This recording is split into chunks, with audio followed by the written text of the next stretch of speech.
I'm sorry I cannot be there in person, but very glad at the inclusion of nutrition in children in the State of Food Security and Nutrition in the World report.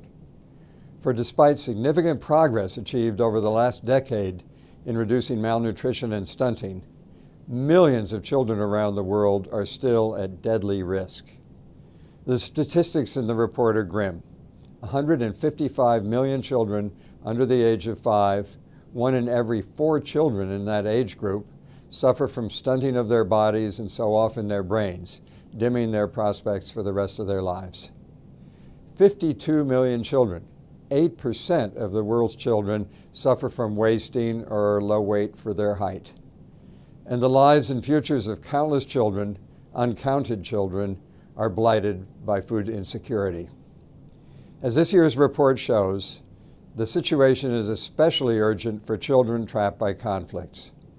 Millions of children across northeast Nigeria, Somalia, South Sudan, Yemen, and elsewhere, innocent victims of a deadly combination of protracted, irresponsible conflicts, of drought, poverty, and climate change, living through crises defined not only by hunger and ruined crops, but by preventable diseases like cholera and measles, displacement and interrupted education, a generation of children at risk. If unreached, a generation of children more likely someday as adults to replicate the hatred and conflicts of today. To address the needs not only in emergency situations, but anywhere children are suffering from hunger, malnutrition, and food insecurity, we must support governments, not only in making nutrition a priority, but in developing and implementing policies, programs, and systems that help deliver nutrition to the children at gravest risk no matter where they live.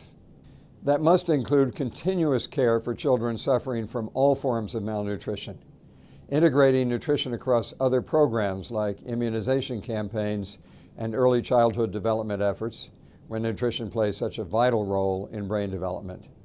Increase support for breastfeeding, especially in the first 6 months of life, and better data about excluded children, nutrition, hunger, and food insecurity in every society.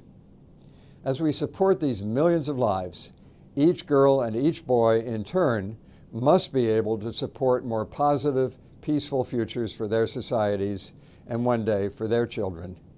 They can only do so if we deliver the help and therefore the hope that they need today.